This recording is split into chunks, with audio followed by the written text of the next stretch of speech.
you have an anthropologist, an archaeologist saying there hasn't just been this evolutionary path towards patrician capitalism. There have been many, many different forms of society. So you have the Indus Valley civilization, which in modern day Pakistan, which lasted for 700 years without warfare, without, as far as we can tell, a priesthood or a king. They seem to have had an egalitarian society, the thing that we pretend to have in the West now. They seem to have actually done it. We don't really know how.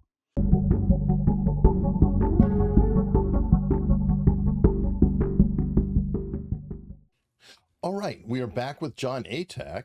And last time we talked, we determined that Jon is the president of the Tom O'Neill fan club. And this week,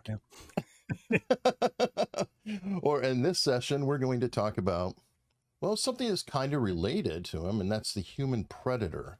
How are you doing today, Jon? I'm doing exceptionally well. How are you today, Eric? Doing fine. Happy to wake up and talk about psychopathy and sociopathy and the dark triad and Machiavellianism and all the other fun, enlightening traits, I guess, if you will.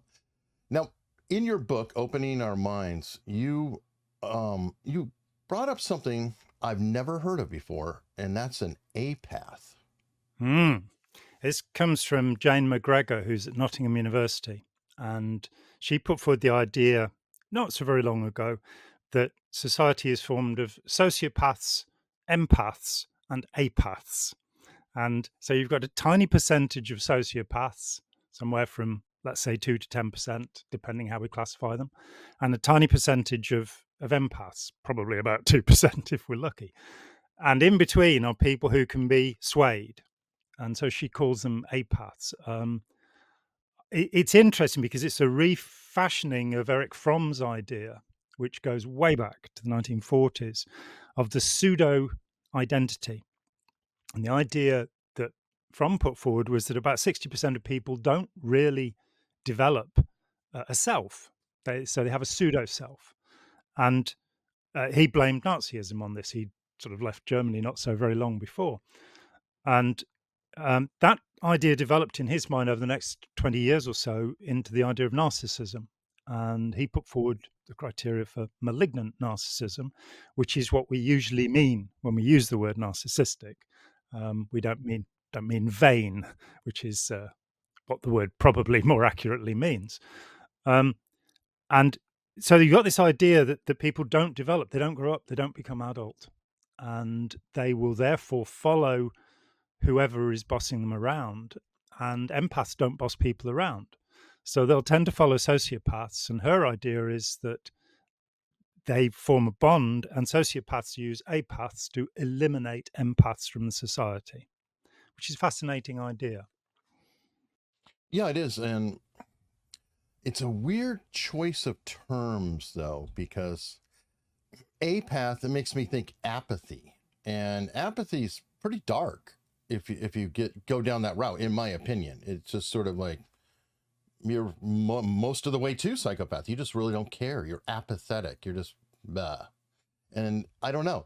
So it's an odd choice of a word, first off, but it's an interesting premise too on the whole. I can see the 60%. You can see that reflected in, for example, politics. 60% of the vote is gone. It doesn't matter. You know, you have 30% on one side, 30% on the other side. They kind of cancel each other out.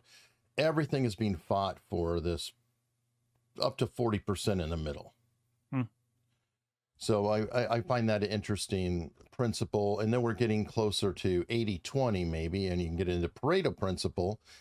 So I don't know what that is, but what you described though is apath is almost normal. Yeah, that would be the normal. It would be the majority of people. An interesting thing is that this percentage keeps coming up. The first time I'm aware of it is in Schopenhauer, and I'm not that smart, so I haven't read Schopenhauer. Well, I have actually. I've read about 30 pages of him, but he put forward this idea that 60% of people don't become people. It wasn't even that they don't grow up; they don't become human, which is a pretty devastating thought. when Milgram did his first experiments in 1963 at Yale, he came out with 62.5% of people willing to press the lever on the quadruple X on the electrocution machine. So the number comes up in various places, and curiously, in fact, Jane McGregor uses the same number, and I'm not sure how she arrives at it. But this idea, yes, that the bulk of society, and it's for me why there's a problem with authoritarianism, because that 60% of the people who just do as they're told.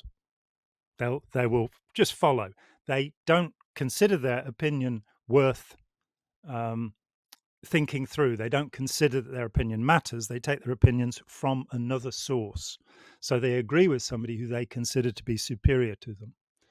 And if we can't change that through our educational system, we can never have a proper democracy, because people will be influenced by, like the Kennedy effect, how good looking the candidate is rather than how good their policies are. They won't understand the arguments that are put to them. And of course, many of them will be functionally illiterate. They really won't understand what they're reading. They can read from a page, but they can't tell you what it means. So changing that level, I think, is necessary before we'll be able to have real democracies where people can participate and do things. Well, first off, a democracy itself can be a terrifying concept because ultimately the mob wins. But number two, the same 60% can be depended upon to even educate, and the education system itself is using that principle to manipulate. And we can go down another track about the whole Prussian system and Woodrow Wilson, and education is being used to teach people to obey a time clock and punch in and out so they can work assembly lines. So in a lot of ways, I would argue we may be educating people into being sheep. I couldn't agree more. And I think that is the fundamental problem, that we have the wrong ideas underlying our educational system, which, as you say, universal education, the oldest system is the Prussian one, under Wilhelm von Humboldt, whose brother was even more famous. And the idea was they'd lost to Napoleon and they needed better soldiers. And so they brought in education for boys. The Austrians had tried it and failed earlier in the 1760s. In this country, it was really about being able to send women into factories to work so the kids would have somewhere to be. And at the top end, it was about having colonial administrators who could go and tell people in other countries what to do. In the US, it seems to be more a case of kind of trying to homogenize the population. And, famously, Massachusetts has never gone back to the literacy levels it had before universal education was introduced. And as for homogenous communities, we have Italian Americans, African Americans, Latin American, we have a tremendously divided culture. So it didn't work. And it just becomes a matter then of obedience and passing on a set of ideas, and not teaching people how to inspect those ideas, not teaching people how to break them down, to analyze them, to evaluate them, and to make use of them. So I think, it's our educational system that fails us, and that has made of us an authoritarian society. Though, having said that, historically, there have been very few societies that weren't. Thankfully, there have been some. But it is usual for human beings to fall in line behind a leader. And full democracy, plebiscite, referendum democracy, where you vote on everything, I think the Swiss are the only people who've got anything close to it. We have electoral dictatorship, as our politician Lord Hailsham called it, where we elect the dictators every 4 or 5 years and they do what they want to do. So democracy is whether it's a plebiscite or an electoral representative democracy, there are different forms. And before we can have a form that I think would be satisfying and whereby we might maintain our environment and not destroy it and stop fighting wars, we need to progress in our understanding of, how to think and what to believe, and how to treat other people. And I think we're still I think we're still in the dark ages, really. Well, we haven't evolved beyond 100,000, 200,000 years ago, hunter-gatherer. I mean, we have a huge problem with that, and I forgot the name of, but there's a certain number. It just flowed out of The my Dun- mind. But the Dunbar number, the Dunbar number, I 150 think people. 100. Yeah, Yep. yeah. Yeah, Robert it's like Dunbar. Yeah. 150, 160. And that's all that we are actually wired and capable of knowing Mm. everybody in that number. There are far too many of us and too big of a scope in a lot of ways for how we are equipped, in my opinion, Yeah, if that makes I mean, sense. it does make sense, and I mean Dunbar's number is a it's an effect of sociology. It's not something that's a proven scientific fact, Sure. but it is an interesting reflection. Dunbar also said that you'll only have 5 close friends, Mm. and a lot of his more recent work has been on friendship. And so it's as if there's a, what Steve Hassan calls an influence continuum, where you have Mhm. a small group of people and these groups. How to get those communities of 150 to relate to one another and to form a larger society. I mean, virtual Taiwan, I think, is an interesting idea, though Taiwan is not a place I'd want to live, where they, the first transgender minister anywhere in the world, she put forward this idea that if there's a disagreement about something, then now that we have computers, we can have public discussion about things.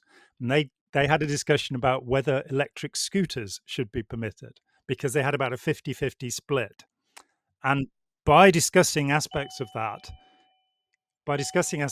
it was possible to come to a resolution, which was they got a supermajority saying, yeah, we can have them as long as these safety restrictions are put in place, speed limits, helmets, whatever.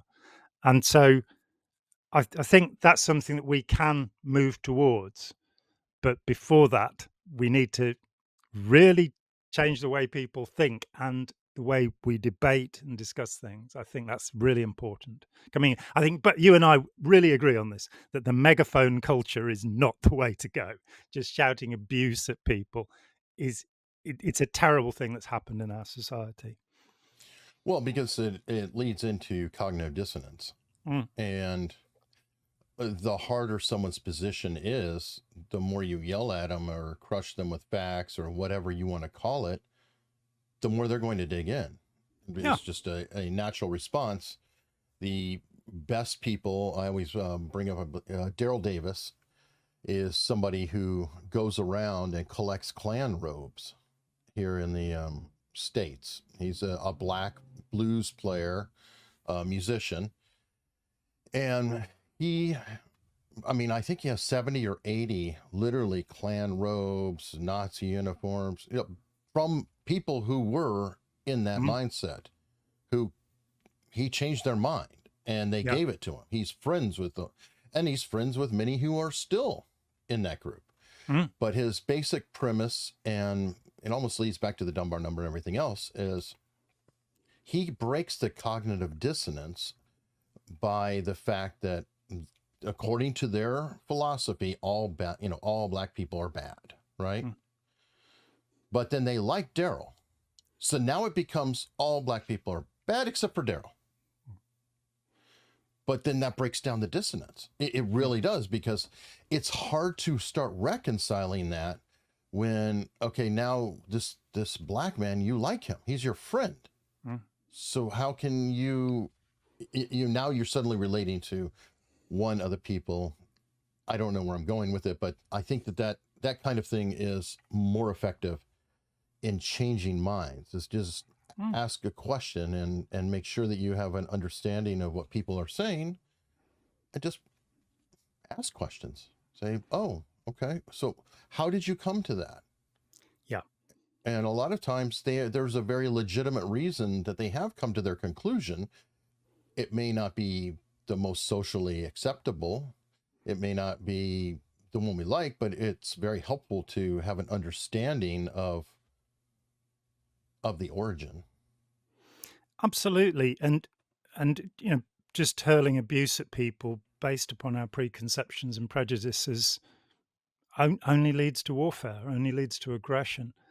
And I don't think I think actually after Oppenheimer, we can't afford warfare. warfare is too dangerous to humanity. And so Yeah. finding ways to communicate, finding ways to understand.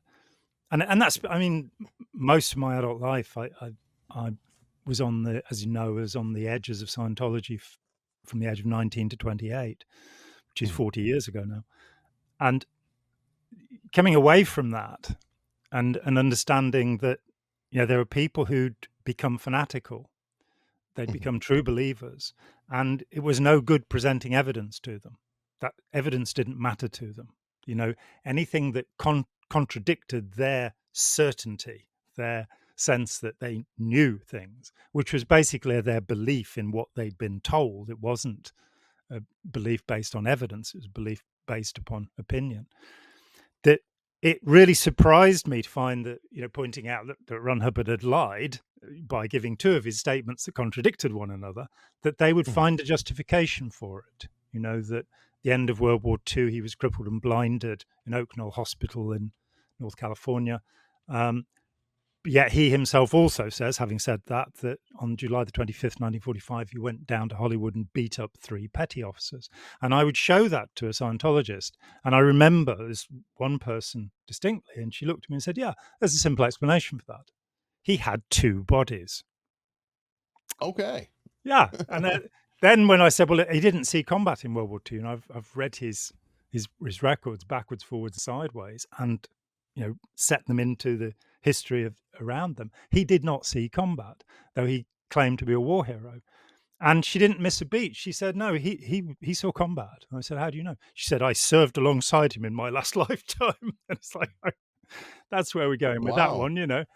Um, so, as you say, cognitive dissonance is aroused, and the more good evidence you give to people, the more resistant they become, and the more they Mhm. you know. So again, with Scientology, when Anonymous decided they were going to close Scientology down, and they announced this, and they started picketing the organizations, you know, in V for Vendetta masks, and I Mhm. recoiled in horror because this was only going to rigidify the beliefs of the people inside who were going to feel they're being attacked and picked on, and builds the Mhm. martyr complex in people. So, and you know, thankfully, Anonymous gave up on their quest to destroy Scientology. Um, there could have been better ways of you know, going about that, but that's a topic for another discussion, probably. I don't think you can really specifically destroy something like that. I think you No. have to help unravel it, because usually Mm, these things destroy themselves. They get too top heavy, something mm. happens, and then they just fizzle out. Yeah. And there may be still remnants or whatever, but from what I've been seeing in the news and whatever, it seems like that's already happening with Scientology. That the numbers of people in it are down increasingly, you know, year over year, fewer and fewer and fewer. That they're lying in essence with the numbers. Mhm, You know how many they actually have is a fraction mhm. of what it was at its height, and really, it's just a. I mean, I'm not going to say it's not a dangerous organization and that there's not bad things, but it is shrinking itself. It seems like it's falling apart on its own. People are leaving all the time. It's very difficult to hide your people from information getting in. Mm. Yeah, It absolutely. They've shrunk. I mean, the first astronomical claims were made in the mid '60s by a man called David Gaiman, who said there were 5 million Scientologists. And years later, a friend of mine cornered Gaiman and said, "Well, how did you come to that number?" And he said, "Well, there must be that many people who've heard of it." okay. And the actual in the 1980s, I managed to get hold of a membership, an internal membership. Um, Hmm. they'd actually published this thing internally, which said they had 25,000 paid up members internationally. They had 25,000. Now that swelled through the Wow. 90s, largely through the work of Jefferson Hawkins in reselling Dianetics, and they Hmm. maybe peaked at about 100,000. But they're back below 25,000 now. And it's just because they have people like, you know, Nancy Cartwright, Bart Simpson. She's given $21 million, she boasts, to Scientology. And that's what's keeping them afloat, that the rich are Wow. pouring money in and they still have their, you know, a few thousand slaves in this organization who work a 90-hour week for $10 and scraps. So it persists. And real estate holdings too, right? Incredible real Don't they estate. have just about all the, I mean, that they could float just off that, off the leases and real estate holdings and whatever else in perpetuity. Yeah. From my understanding, it's billions in real estate. Yeah, and unless it's skimmed off the top by the leadership. But yeah, I mean, right from the start, after I left Scientology, I'd learned about Krishnamurti dissolving the Order of the Star, which was at the center of this Theosophical Society. And about 1928 or something, he was announced as the Messiah. They brought him up as the Messiah, and he said, "Right, giving the money away." And so I'd rather hoped. I mean, Ron Hubbard, in fact, left everything to his granddaughter Roanne, and there's a fake will, and the will that put his $648 million, most of it into the Church of Spiritual Technology, 500 million, to keep his name going, so that he would still be remembered, which is a ridiculous idea. He'll be remembered. He was a weird and bizarre character. He'll be remembered for that. But there is an earlier will. That will was notarized by David Miscavige, who was not in Hubbard's presence. So the notarization of it is fake. And that will, he wanted his money to go to his granddaughter, Roanne. And I hoped that would happen, and because Roanne's an incredibly smart woman.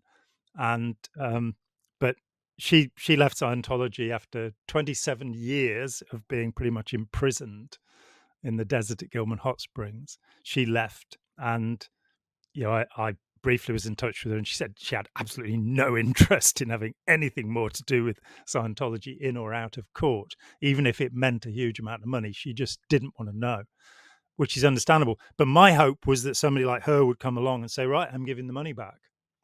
Because otherwise, as you say, the behemoth, the Leviathan continues. Yeah, I don't know. How deep is the bench, though? With Miscavige, if he's gone, who's going to replace him? Well, as is usual with tyrants, they kill off anybody that might have the strength to do that. So after Oliver Cromwell, we get Richard Cromwell, and they're kind of going, all right, we got rid of the king, let's have a king back. We don't know what to do. So there's nobody who seems to be, Hubbard kept a little retinue of people, any one of whom he could have chosen. And in fact, he chose a guy called Pat Broker, and Miscavige managed to dislodge him. There's no evidence that Hubbard wanted Miscavige to take over. In fact, I'm pretty sure if he'd known what Miscavige was doing in the background, he would have thrown him out. But so when he goes, he has no heirs, and he has nobody that he's promoted. So, hopefully there will be a fracturing and a chaos, and maybe some of the people who've been tricked, trapped, and enslaved by Scientology will get some money back. But I never foresee that. But freedom's a start. Yeah, it would be good to. It's a predatory organization that does enslave people psychologically and physically, and it would be good to see it gone, or tapering off in the same way that Christian Science and Theosophy, these very powerful forces at the beginning of the 20th century, which are nothing now. Right. Or they get reformed and eventually become a more normalized religion, so to speak, without a single point. I think that's the big difference on the cult versus the other thing, from what I understand, is that a cult has a single leader, everything's focused on that, versus, let's say, the Catholic Church, has the Pope, but there is structure within, and there is a more diversified leadership, so to speak. Yeah, so it's a dedication to a leader and or a doctrine.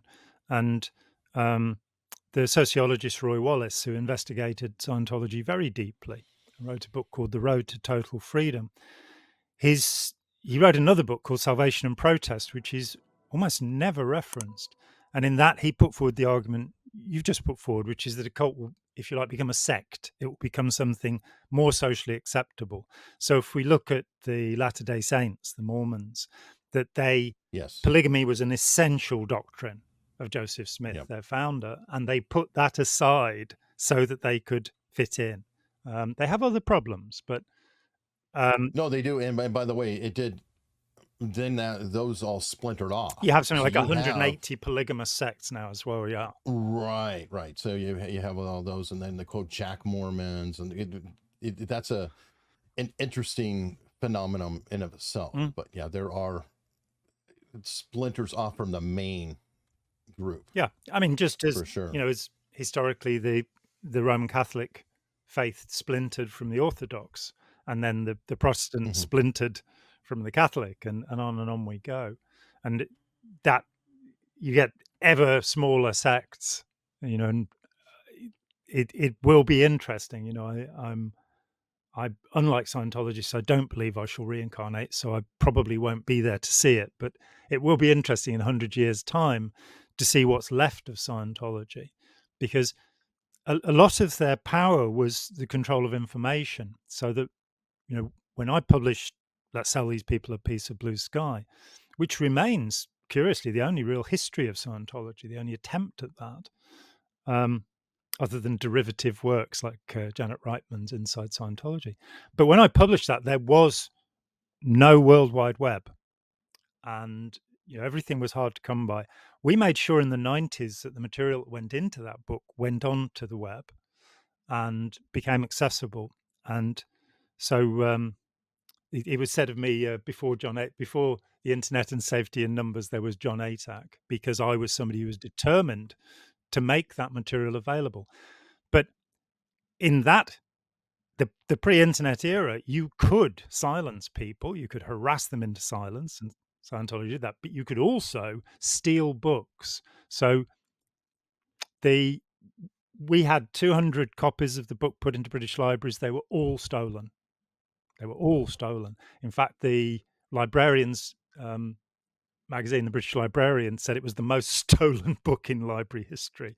I think Portland, Oregon had 9 copies stolen in the first year. Theft is, evidently, if it's for the good of Scientology, it's not a criminal act as far as they're concerned. We had 6 taken from the Tampa library.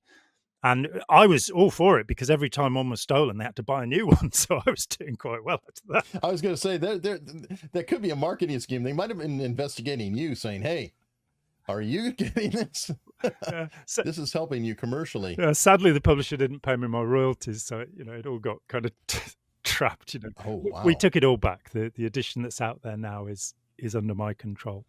But do you have an audiobook version of it, by the way? No, still working towards that. But there is an audio book of Opening Our Minds, and there's an audio. I have that. Audio book of Scientology: The Cult of Greed, which is a very good start. I spent, that was written much more recently, to basically say, well, what about if you don't know anything about Scientology? What are the most scandalous things that it's been involved in?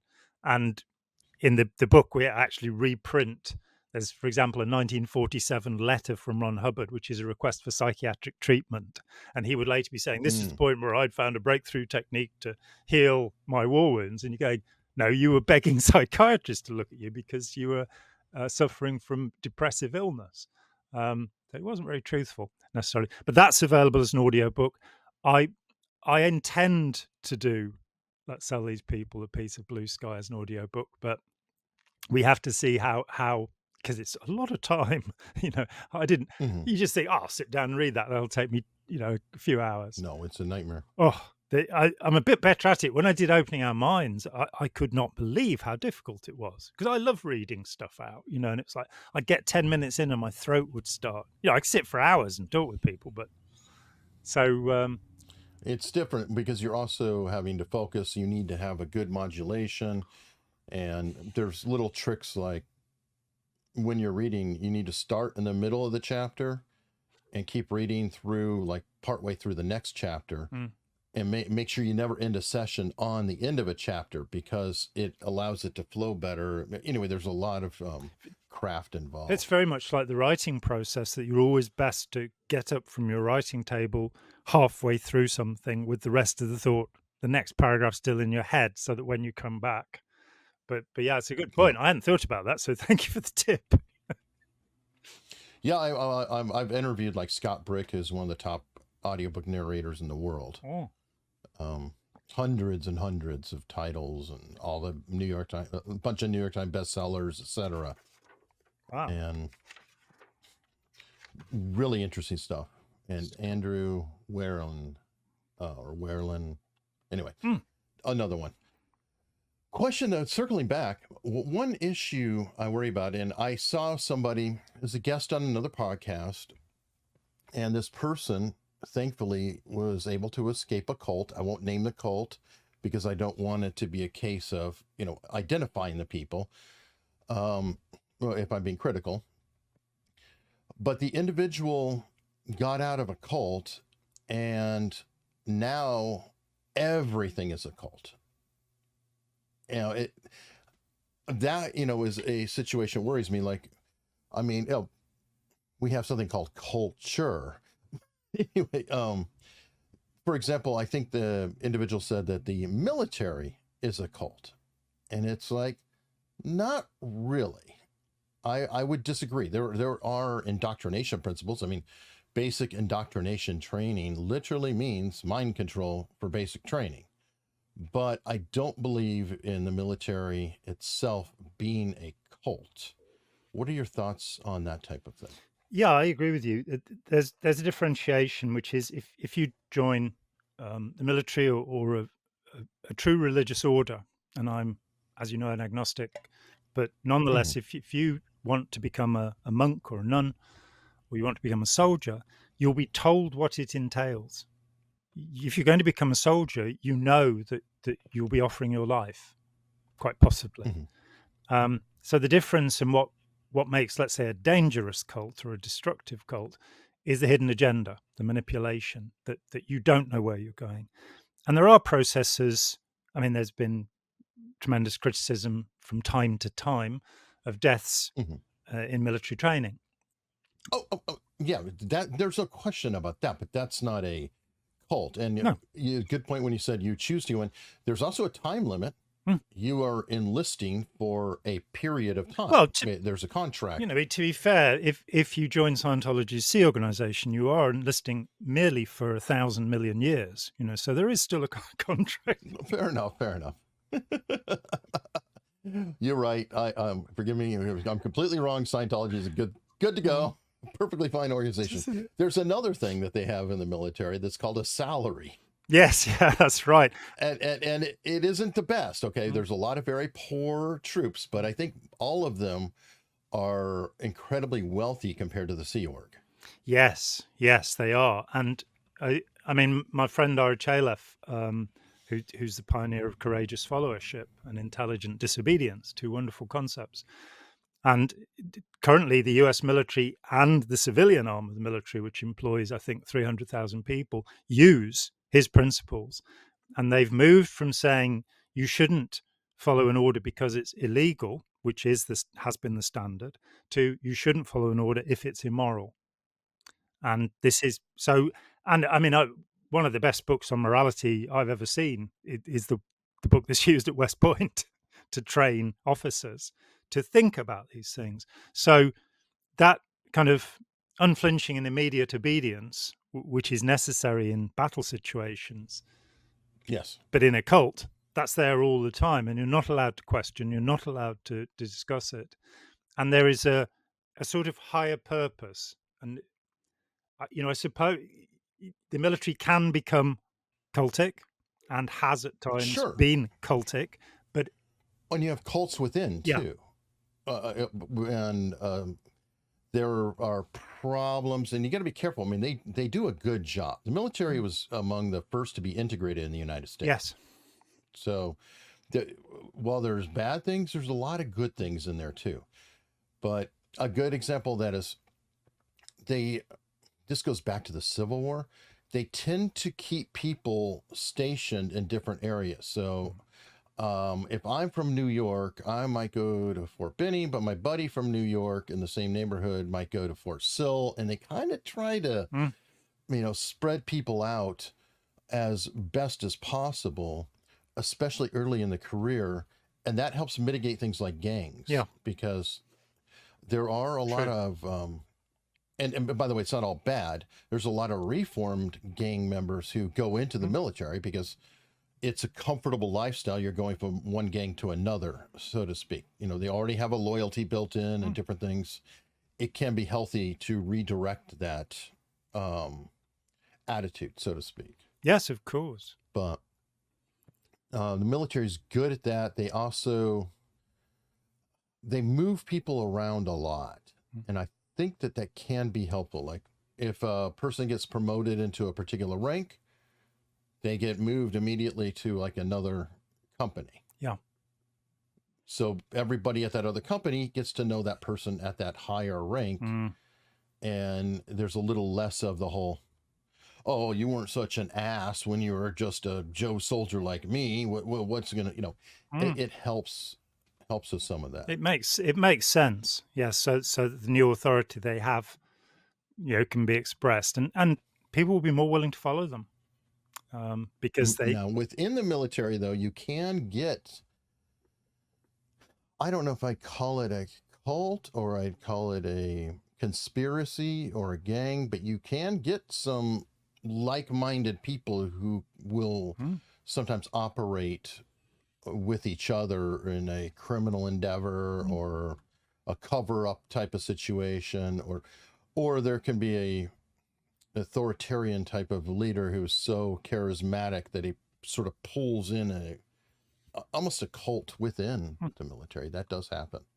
And those extremes occurred during the Civil War, didn't they? That both sides had raider groups, for which there are various Oh, names, sure. who were bloody awful, and did function as criminal gangs who were going out and terrorizing, um, Oh, the yes. enemy, and Oh, and the James Gang, I believe, originates that learned way. some of that. Yeah. And And yeah. And oh, by the way, oh, I was going to say, last point, when I said it goes back to the Civil War about separating Mm. people, the original reason they did the separation is in the Civil War, there were like generations lost because an entire town would go in and all the boys of that town would be part of a unit. That unit would be destroyed. Now, suddenly that town has lost a generation, quite literally speaking. And that's another reason that they, try to do that. Families that lose all their sons and Mm. things like that, by spreading them around, it's less likely you lose an entire population. So Yeah, I wanted to bring that up. yeah, and it was something that hadn't been learned by the British military. So in World War One, regiment groups like the Accrington Pals would go into battle, and they'd be wiped out. You go and look at the memorials in some of the English villages, and it's astounding. All of their young men were lost. Yeah, so yeah, sensible to do that. Even more sensible if we can ever get to it, not to fight wars. But that may be a ways off, sadly. Um, yes, if we could especially universally apply it. We have a problem of liking some wars and not liking other wars. Yeah, isn't it interesting? And we become polarized. I mean, one of the things that's said about cult groups is they have black and white thinking. They think in a polarized way. When Russia upped its offensive on Ukraine last year, of course, they've been fighting there since 2014. There was a very black and white differentiation made. And I am wholly and fully against Putin and Alexander Dugin, his advisor. I think they're dreadful people. But so many of my friends are now telling me that Russians are dreadful people. And Mhm. that's not my experience. I know Russian people. One of my best friends is a professor in Moscow. And so the whole oppressed group of Russia become the enemy. And likewise, the Ukrainians become, hey, they're the good guys. Now, I'm willing to. They're not good guys. No, So, Ukraine has an incredible history of corruption since it departed the Soviet Union. And mhm. so, but we. Yes, and they also have a love of a four-letter N-word that rhymes with Yahtzee. There are a lot of them in the Ukrainian forces. Yeah, and That's the fact, you know. I mean, yeah, and um, of course the real Ukrainian SS were exported to this country in 1945-46, just as the Belarusians were SS was exported to the US. But it keeps popping up, these attitudes. I mean, and the reality is, of course, a Nazi is somebody who has given up the right to vote and who has a leader. So one wonders with the American neo-Nazi movements, who is their Führer? Who are they actually following? Because Nick Fuentes or Richard Spencer, or they're not really much in the way of Führers, are they? So to be a Nazi, you actually have to have a leader. You also have this bizarre anomaly that you can't actually be a Ukrainian and a Nazi, because the Hitler philosophy says that all Slav people are slaves, and you are Untermensch. You cannot be Aryans. So they've all got a bit confused about that as well, I think. But certainly, you know, yeah, that in any society there will be all sorts of groups, and Ukraine, we need to stop, if we can, we need to stop what's happening there, especially as it looks as if the grain supplies might be seriously affected and there will be world famine if that happens. Um, true. One thing I do want to say is, while repugnant and I think clearly anti-Semitic in every way, I don't think Fuentes is a Nazi. no, Spencer, I believe, yeah, is. okay, so it's a fair point. I mean, and Mm. it's one of those that's like, I'm not defending the person. I just want to be accurate in Mm. terminology. Oh, and I think we I should, don't know what he is exactly. yeah, He's repugnant to me, a lot of the views, but I don't believe he's actually a Nazi. I think he's something else. yeah, it's true, and I think we have to be. I think you're so right. We have to be very careful in how we label people, especially when it becomes this sensitive. Its name's in my mind because last week, for the first time, I saw the thing that Kanye West, Yay, did with Alex Jones on InfoWars with Nick Fuentes, and he sat there with Oh, that's a while ago. a mesh. Yeah, it was in a documentary, and he's in the mesh Hmm. mask with his camos on, and Alex Jones is saying, "Of course, we don't like Hitler," and Ye's saying, "I like Hitler." It's like he's on another planet. And Nick Fuentes is just sitting there smiling. What do I do? Give Alex some credit. Alex is not propping up. He was arguing with them. He's like, no, they're bad. Yeah, Nazis are bad. yeah. Stop this. And I mean, it's funny because Alex Jones is considered, the worst of the worst and the worst. And it's like, no, he's not. He's not into Nazis, folks. No. He was the voice of reason in that interview. Mm. Yeah, And absolutely. And Kanye is the voice of bipolar disease. It's like, it's weird. I'm friends with Robert Barnes. He's been on the show, and I know him. He had a theory about it, and it's a odd theory, but it's very possible. And according to him, there's like a difference in prison time you get for not paying taxes or whatever. I don't know how he broke it down, but by being insane.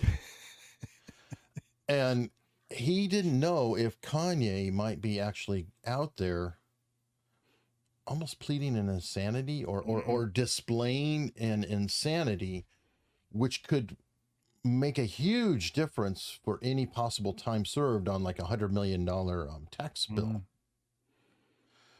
Which, I mean, it sounds crazy, but it's like Kanye comes off as completely bonkers, but this is the same person who has literally built a fashion empire, a music empire, a lot of things. So I find it very short-sighted to just say, oh, they're a whack job. Oh, they're crazy. Like, Elon Musk has turned into a polarizing figure. Where there are people who literally worship Elon, oh my God, he's a genius. He does everything right and everything, blah, blah, blah, blah. And then there's other people who they hate Elon Musk and he's, just evil and crazy. And, he's South African, probably liked apartheid and, all kinds of things about him. And I think he's somewhere in between. I think he is a genius in terms of putting together a business, becoming very popular, well known. You don't accumulate $200 billion by being dumb without having some degree of ability.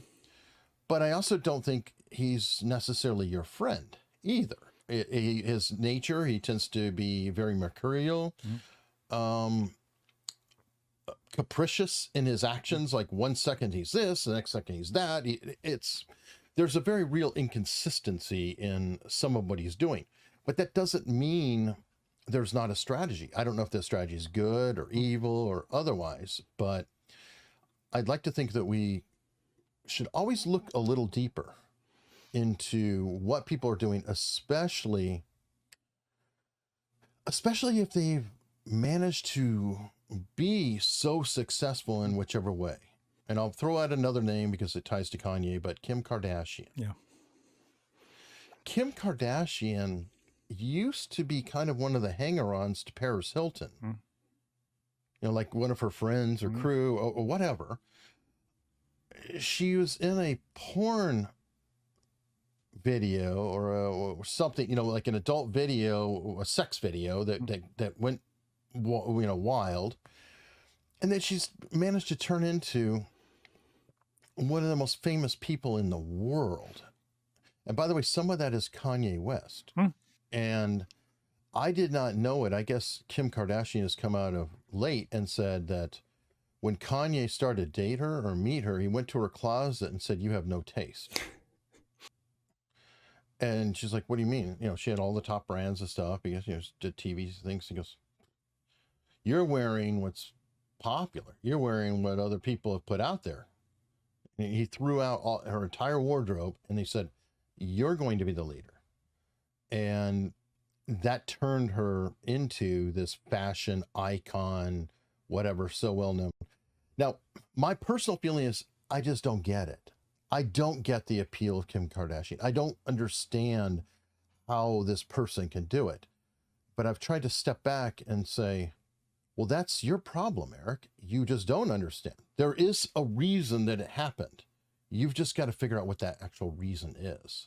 Does any of that make sense? It does make sense. I think there's also this other aspect. You know, one of the things that I've studied is you know, popularity, and the pet rock is a really good example of something that you're going, how on earth did that happen? You know, this guy who had never done anything successful in his life suddenly has the idea that he can sell people stones as pets, and within a year he's a multimillionaire.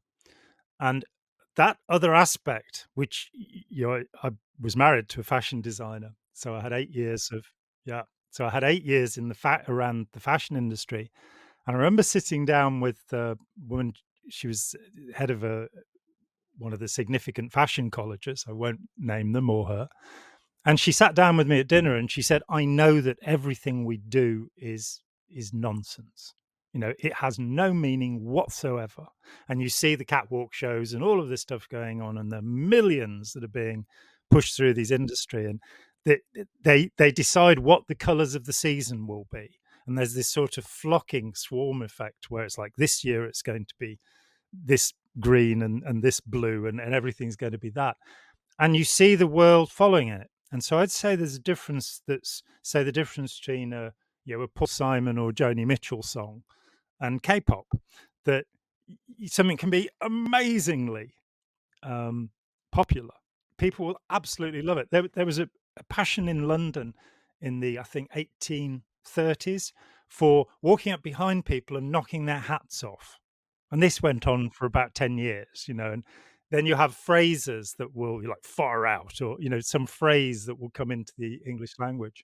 Cool, which is probably Lester Young in the 1920s, who used cool and wicked and was the prayers. Maybe. Yeah. Yeah. I mean, but that one never left the vernacular. I mean, cool to me is one of the most enduring terms for. Well, and okay, and we don't even know the origin of okay. It might be all correct. It might be old Kinderhook. It could be all sorts of things, but it is the most universally used word that we have. It's in all over the world. Okay, you know, and I actually heard there was another word that was even more universal, and that was taxi. Yeah, that's true. That's true. It's up there, isn't it? But so popularity is not something that's necessarily. It's like the evolutionary psychologists who put forward the idea that you can work out why traits developed in animals and particularly in people. And you kind of, I read one a few weeks ago, and there was this discussion about why monkeys and chimpanzees masturbate. What's the evolutionary advantage of masturbation? And I'm sat there reading this stuff again. You're really that dense? You don't get it gives them pleasure. You don't have to think about, and that's where Stephen Jay Gould, in talking about evolution, said, yeah, you have adaptation, but you also have exaptation, accidents, random mutation. And I think that that's happening in culture all the time, that we see things that will be completely forgotten. So, Paul Simon's and Joni Mitchell songs, in 100 years' time, they're still going to be played. Um, Whereas K-pop, maybe not so much. And the same with Kim Kardashian, and I don't know with Kanye, I don't know his music well enough, so, it's hard to judge. I don't really Yeah. either. I mean, and again, it's one of those that I don't want to judge because I never got into rap, Mm. didn't like it, thought it had no value. Maybe it was aging me, whatever. I just didn't like it. Well, rap is about 40 years old now. Yeah. I mean, it has had an entire course, just like rock and roll has kind of died in the 90s. I mean, yes, there's still rock bands, but that's like there's still swing bands. But swing isn't taking over the charts here. Hmm. And there's been an evolution in rock music. So you've got, say bands like the Dave Matthews Band over there, or Elbow over here, who have a huge following and do really amazing work, and are doing something with it. And you can feel that they've integrated the traditions of blues, rhythm and blues, soul, jazz into this music that's going forward. But yeah, the idea of, you know this is an Eddie Cochran song, and we're getting, actually, having said that, the Sex Pistols and Led Zeppelin both recorded Eddie Cochran songs. So did the Who. My God. But as you say, with rap, and I look at it, and I think Public Enemy, NWA, the originators, people like Dr. Dre, Ice T, there are some really clever things going on there. And for me, it kind of ends with Eminem, who I think, what Dr. Dre did with him was brilliant. It's not something I listen to, but I recognize that it's about something. This is intelligent, Oh, perceptive very. Yeah, he's work. talented. Yeah. He is a very Mm. talented guy. I mean, that's one of those where I like some songs Yeah. that come from rap, but overall, I don't care for it. But yeah, there's a couple of Eminem songs that are If it's the very the good. real Slim Shady, then he can please stand up. But as to, Hmm. putting your wife in the trunk of the car and taking her with your kid down to drown her, that's a little bit weird. And But speaking of culture, um, a stan is part of the vernacular now mm, yeah, because you're talking about the song yeah, Stan, and that's literally who was Stan. He was a demented fan who was but that was a real mm, subject. I mean, that was I think, a real mm, consideration for Eminem. There are fans out there for these artists who are troubled, yeah. if you will. Oh, And for sure. actually, that circles us back around to those would be great Apaths for the wrong personality to literally. I'm trying to think, not engage, start up, or just send them out. What do you think is the evolutionary reason for the psychopath to persist? Because I think there has to be a reason we have them. The numbers tend to gravitate. It seems like it's that 5% ish. And then when it gets up to like 10, this starts to get spanked back down. But it seems like there's a little window of utility. I don't know. Yeah. Again, acceptation and adaptation. I think that for the most part psychopaths have been dreadful for humanity. And what interests me is our tendency from Sumeria, 5,500 years ago till now. Our culture is caught up in this idea of the Ubermensch, the somebody superior to us. So in Sumeria it was God, and then the king as his envoy, or the pharaohs were divine, the Caesars made their family divine after Augustus, and presidents and kings, leaders are seen still in this exalted light. Um, and the unfortunate thing is that the majority of them are tyrants. You know, you can't really be a monarch without being a tyrant. You've got this. Yeah, I was thinking about the change that happened in Japanese culture when a British tourist was beheaded by a member of the Satsuma clan, and the Satsumas wouldn't listen when the British said, "We're going to come. You've got to give us the samurai who did this." And a gunboat was sent, and they shelled Satsuma. And this was the beginning of the modernization of Japan. The Satsumas then sent people to train in European military, and they, of course, took over the imperial throne and enslaved the Koreans in 1910. And having already taken Okinawa. Yeah, and they'd had Okinawa. I mean, most people think of Okinawa as a part of Japan, but it is actually only under the Meiji in the 1870s. But you have this tendency in culture which is violent and psychopathic and thuggish, and a great deal of human history and human prehistory is based upon this idea of a tribal leader. And in times of plenty, there's not too much of a problem. I mean, I'm a big fan of Graeber and Wengrow, The Dawn of Everything, where they re-examine prehistory and say, actually, you have an anthropologist and archaeologist saying there hasn't just been this evolutionary path towards patrician capitalism. There have been many, many different forms of society. So you have the Indus Valley civilization, which in modern day Pakistan, which lasted for 700 years without warfare, without, as far as we can tell, a priesthood or a king. They seem to have had an egalitarian society, the thing that we pretend to have in the West now. They seem to have actually done it. We don't really know how. There was a similar society, it would seem, in Ukraine, but archaeological exploration there has stopped for the moment. People can live together in what are called band societies, where you don't have a chieftain. So the Ba'aka Pygmy and the San of the Kalahari are band, B-A-N-D societies. And whoever is best at something will lead the group in doing that thing. That brings us back to the Dunbar number, because you're looking at groups of 150 or less. Exactly. And that's far easier. And by the way, communism, the basic commune is the family. Yeah. And that fits in that too. And I think that's the problem. The word communication, the word scaling up. Yeah, the word communication comes from, it's the same root as commune, as communist, and it is to be able to communicate with the people around you. And as you say, scaling up is something that I think we found that while it works with fractals using the Mandelbrot sect, that you can just keep going forever. In the real world, to say what happens in the individual. So if we talked about sanity, for example, one of, big fan of Eric Fromm, but his book, The Sane Society, begs a lot of questions.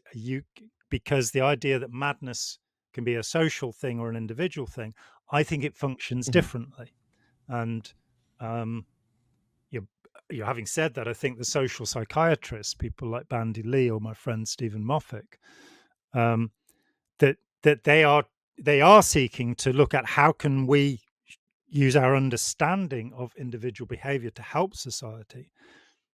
But a group won't function in the same way as an individual. As Gustave Le Bon, the father of social psychology, said, the intelligence of the group is the intelligence of the stupidest member of, in the mob, the stupidest member.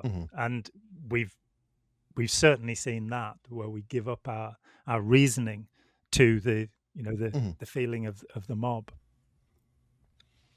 Oh, for sure. And I don't know what somebody had mentioned it, and how they broke it down, but I was like, wow, that makes so much sense. That a commune makes sense in the family. That you have that balance.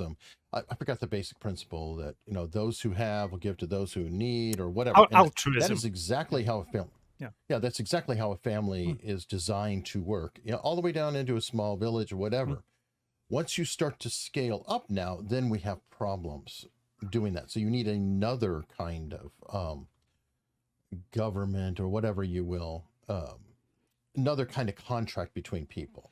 Yes, and And I think which is the law. a lot's broken. Yeah, I don't think it's ever properly functioned, and I think we're often looking at probably in the wrong place. I have never been attracted to communism.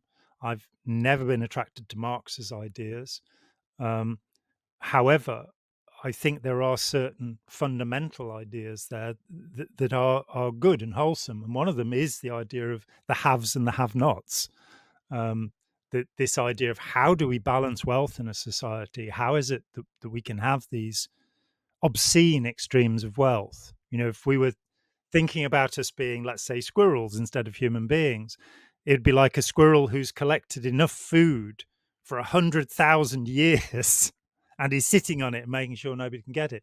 That's how humans, but it's not true of all human societies. The Plains people, the Cheyenne and the Lakota, generosity, and right up to the potlatch cultures in the Northwest, the Tlingit and people. Well, as long as you're talking within their own culture now, you know that Oh, yeah. the Lakota had another name, and it's called the Sioux. Which may mean And you know what cutthroat. the Sioux mean? There is some argument, Little in fact. rattlesnake. Yeah, yeah, there are various. If you ask all the other tribes, Yeah, yeah. So and that's part of the issue too. that's a fundamental what Graeber and Wengrow argue, and I think they're probably right, is that the Enlightenment in Europe came about with the stimulation of one man, a man called Candiaronk, who was an Algonquin.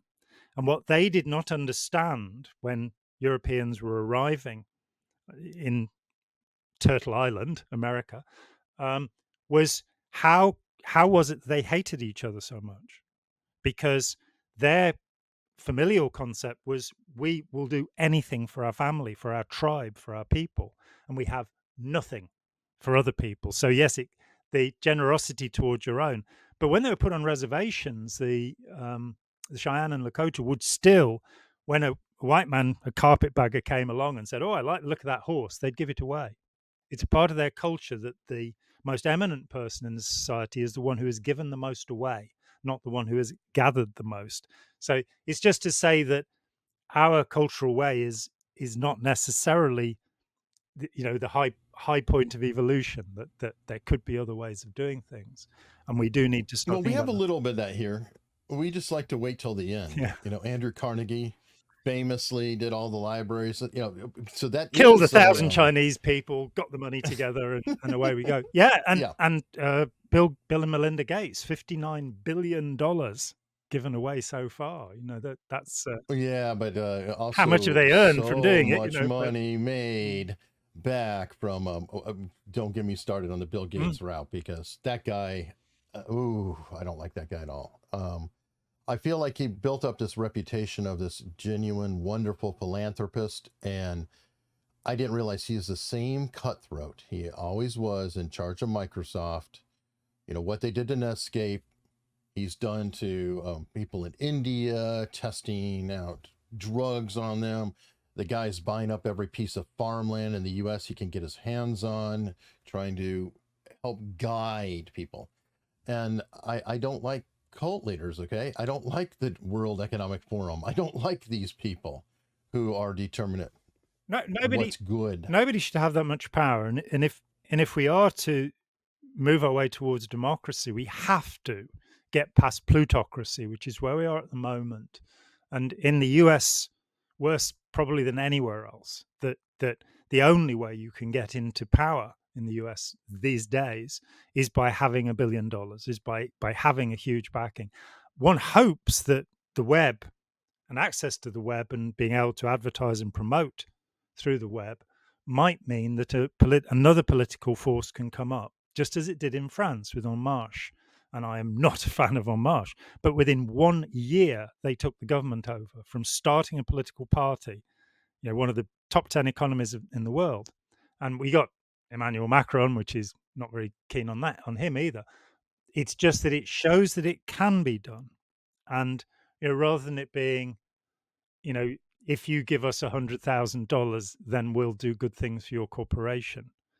Having something that is actually having politicians are actually concerned about people rather than about their own political power.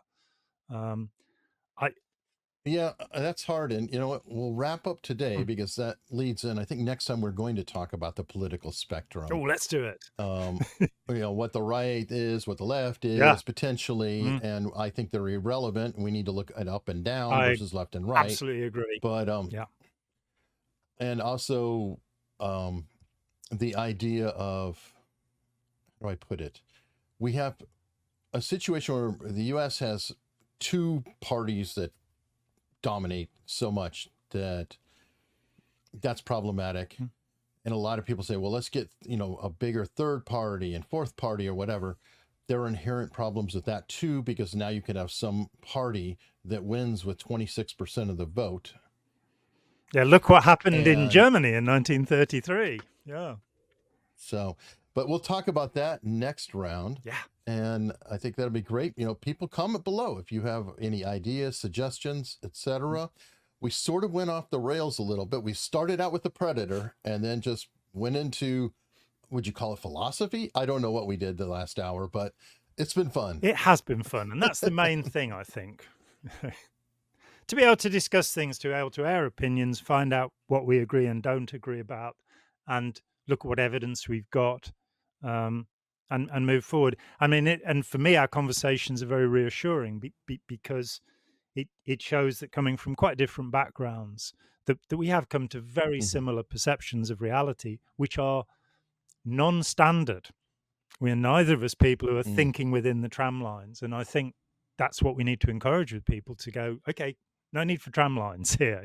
This is an open territory, set your destination out and journey to it and find out what you can along the way and share it with other people, stimulate them. Well said. And until next time.